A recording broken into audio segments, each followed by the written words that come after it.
मेरे लिए क्या आदेश है आचार्य? आदेश नहीं सम्राट, निवेदन है। आज्ञा। सम्राट तो जानते ही हैं कि पिछले कई वर्षों से मैं शोध अनुसंधान में लगा हुआ हूं और संभवतः उनमें से कई शोध तो पूर्ण भी होने वाले हैं, परंतु क्या? निसंकोच कहिए आचार्य। गुप्त वंश की परंपरा का अनुसरण करते हुए शिक्षा, संस्कृति, धर्म के विस्तार के लिए मैं कुछ भी करने के लिए तत्पर हूं। सम्राट, धनाभाव के कारण वेधशाला का कार्य रुका हुआ है। आपने हमें इसकी सूचना पहले क्यों नहीं दी? सम्राट को पत्र तो भिजवाया था। अच्छा, ये राज्य कर्मचारियों की उद्दंडता है या किसी की इच्छा? वो पत्र हम तक पहुंचा ही नहीं। जाने दीजिए, आप अपनी आवश्यकता बतलाइए। सम्राट, वेधशाला का कार्य पूर्ण हो सके, मैं अपने निष्कर्ष समाज को समर्पित कर सकूं, मेरी केवल इतनी सी इच्छा है।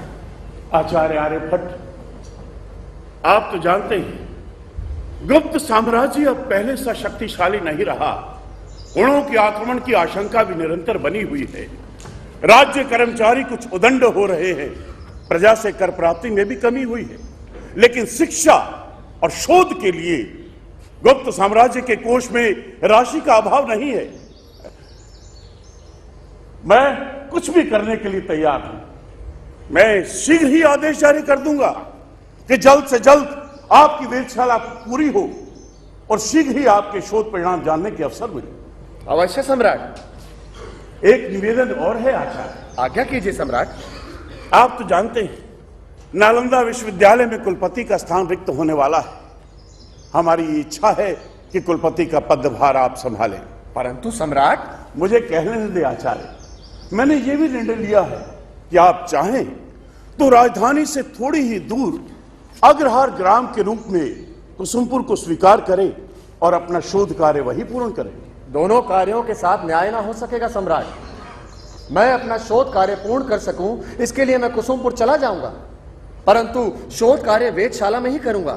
नालंदा विश्वविद्यालय के कुलपति का पदभार अभी नहीं संभाल पाऊंगा।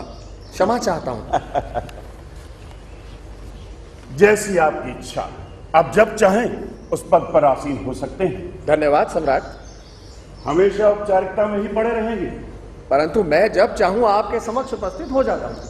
हर समय अध्ययन, शिक्षा, शोध, क्या जीवन का अर्थ केवल इतना ही है? सम्राट, मुझे हर समय यही अनुभव होता है, अभी बहुत दूर जाना है, बहुत दूर। ठीक, जाइए बहुत दूर। आप चाहें तो ये दूरी छोटी भी लग सकती है। वो कैसे सम्राट? गणित के प्रकांड विद्वान महान आचार्य आर्यभट्ट क्या इतना छोटा सा संकेत भी नहीं समझते? साफ साफ कहिए सम्राट। आप ही रहस्य खोल दीजिए ना। अच्छा, तो समाचार सम्राट तक भी पहुंच गया। लोक अपवाद राजमहल की सीमा को भी स्वीकार नहीं करते। लोक अपवाद? हाँ, महामात्य को पता चला कि आज आप मुझसे मिलने आने वाले हैं, तो उन्होंने मुझे संकेत दिया। परंतु सम्राट, मेरा और केतकी का संबंध वो नहीं जो आप समझ रहे हैं।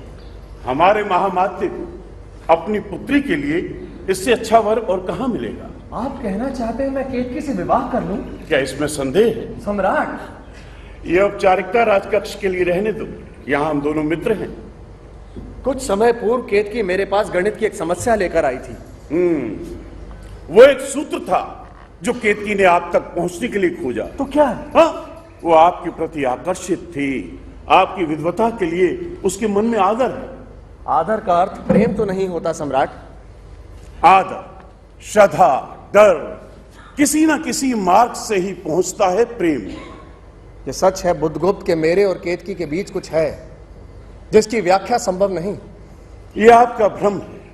परंतु सत्य यही है। ये विडंबना है। जो भी हो, सत्य यह है कि मैं और केतकी घंटों बैठकर खगोल के रहस्यों पर चर्चा करते रहते हैं। तब तो केतकी आपके शोध में भी सहायक सिद्ध होगी। संभव है, और आशंका भी। आशंका? हाँ, डरता हूं कहीं मेरे अंदर का उद्दाम आवेग, एक तेज ज्वार, कहीं हम दोनों को बहाकर विपरीत दिशा में न ले जाए। आर्यभट्ट, वास्तविकता यही है जो आपने अब कहा। हाँ, एक और मेरे अंदर का आवेग, दूसरी ओर वेधशाला का कार्य, खगोल के रहस्य, गणित के उलझे हुए अनगिनत प्रश्न, इन सब के बीच कहीं फंसा हुआ हूं। मेरी मानो केतकी से विवाह कर। सम्राट, विवाह तो मेरा हो चुका है। क्या कह रहे हैं? वेधशाला से। तो फिर दूसरा विवाह कर लो। ये केतकी को भी कभी स्वीकार्य नहीं होगा। आप उस पिता की मानसिक स्थिति का अनुमान लगाइए, जिसकी युवा कन्या को लेकर तरह तरह की अफवाह फैलने की आशंका है। सम्राट, मैं आज के बाद केतकी से नहीं मिलूंगा। ये तुम स्वयं को मकड़जाल में कस रहे हो। जो भी हो, परंतु मेरे लिए यही उचित होगा। नदी की धारा के वेग को विपरीत दिशा में ले जाना चाहते हो। धारा के प्रवाह को रोक तो सकता हूं, धारा किनारे तोड़कर बह निकलेगी। नहीं सम्राट, मैं ऐसा नहीं होने दूंगा। सितारे मुझे अपनी ओर बुला रहे हैं। नीले आकाश में फैले अनगिनत हाथ मुझे अपनी ओर आने का इशारा कर रहे हैं। आर्यभट्ट, इधर आओ, इधर आओ। हम यहां हैं, हम यहां हैं। मैं आ रहा हूं, मैं आ रहा हूं। केतकी, मैं आ रहा हूं।